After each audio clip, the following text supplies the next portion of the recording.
Terima kasih saudara, Anda masih bersama kami di Jogja hari ini. Informasi selanjutnya saudara, salah satu warisan budaya dunia di Bali yaitu subak ternyata memiliki sedikit kemiripan dengan warisan budaya dunia milik Daerah Istimewa Yogyakarta, yakni Sumbu Filosofi Jogja. Kemiripan tersebut saudara terletak pada unsur filosofi seperti yang akan dilaporkan oleh reporter TVRI Jogja Herdian Giri dari Gianyar, Bali berikut ini.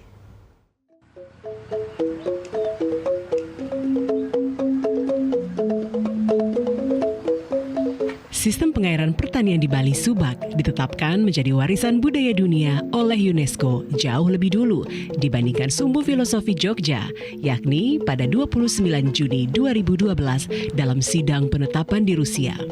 Sedangkan Sumbu Filosofi Jogja pada 18 September 2023 di Arab Saudi. Subak menjadi organisasi sosial dan keagamaan yang mengatur pengelolaan air sawah secara adil dan harmonis sejak abad ke-10. Kata Subak mengacu kepada sebuah lembaga sosial dan keagamaan yang unik, mempunyai pengaturan tersendiri dan asosiasi demokratis dari para petani dalam mengatur penggunaan air irigasi untuk pertumbuhan padi. Sementara, lahan yang dipunyai warga di Subak merupakan lahan turun-temurun yang diwariskan dari leluhur dan tidak pernah dijual. Kalau Subak di sini masih kental di sini. Istilah warisan cecadu namanya. Kalau di sini Subak kami tidak berani, jarang orang menjual. Jual beli tanah tidak berani. Karena kalau menjual tanah warisan kita, otomatis hanya 1 tahun udah habis. Ini masih kental di sini. Kalau subak yang lain, kalau padi-padi sudah kuning ini udah dipajak. Kalau di sini tidak berani dia. Tidak ada pajak, sistem beli di sawah itu tidak berani dia. Tidak boleh. Jadi hasil panen itu juga untuk petani. Untuk petani, dan kalau lebih dia dijual setelah di rumah. Tidak berani dia jual di sawah. Itu ada.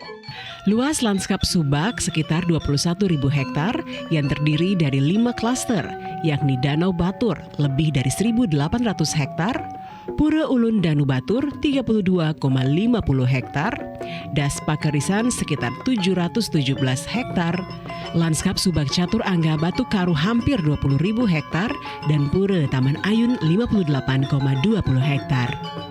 Meski memiliki wujud berupa persawahan dengan sistem irigasinya, dalam pandangan masyarakat Bali, Subak memiliki nilai filosofi yang juga menjadi nilai dalam penetapan UNESCO.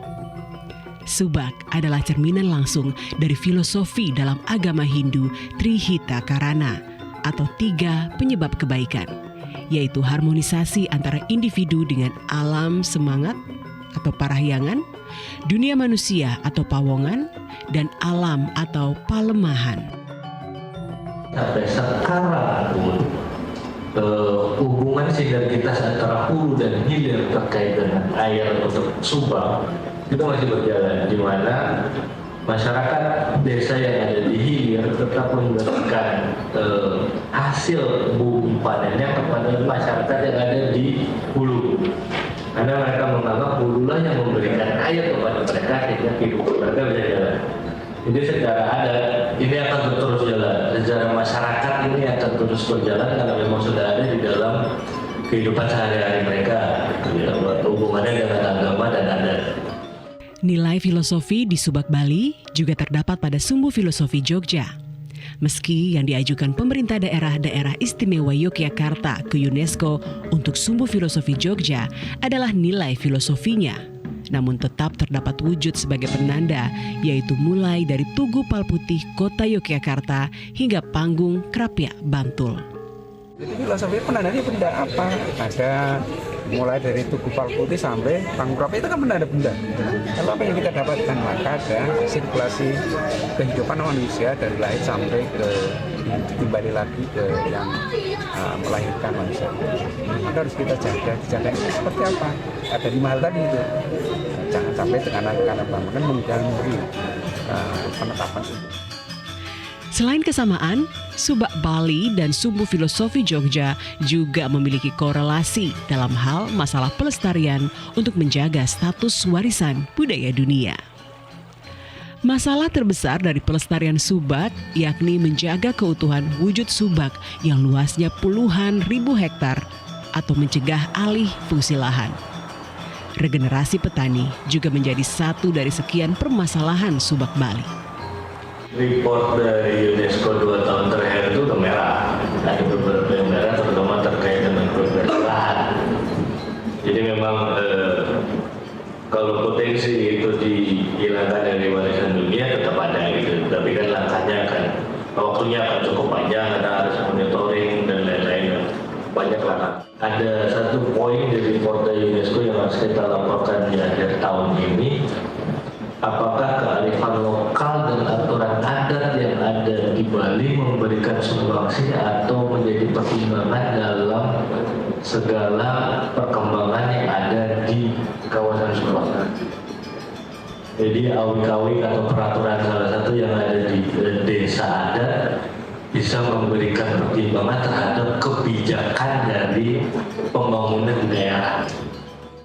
Masalah pelestarian subak dari segi mempertahankan wujudnya juga memiliki kesamaan dengan rekomendasi UNESCO saat menetapkan Sumbu Filosofi Jogja menjadi warisan budaya dunia.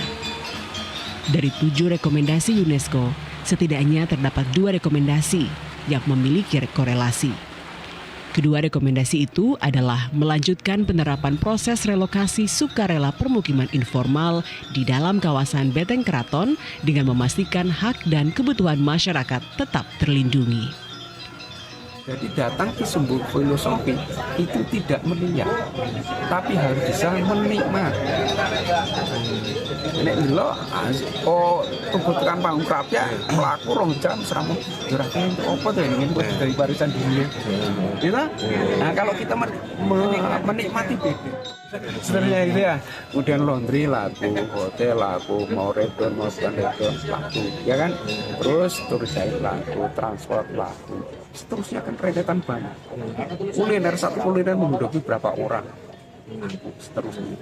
Kemudian pentas-pentas tradisional juga muncul. Itu yang diharapkan begitu. Sehingga yang berikut yang dijual apa? Bukan harga tapi value. Kalau value apa yang dijual? Brand. Rekomendasi lain yang memiliki korelasi antara Subak Bali dengan Sumbu Filosofi Jogja adalah mempertahankan moratorium pembangunan hotel dan memastikan pelaksanaannya di zona penyangga, sembari menyelesaikan kajian daya dukung dan membuat peraturan khusus secara permanen akan mencegah pembangunan gedung-gedung tinggi. Demikian Herdian Giri, TVRI Yogyakarta, melaporkan dari Gianyar, Bali.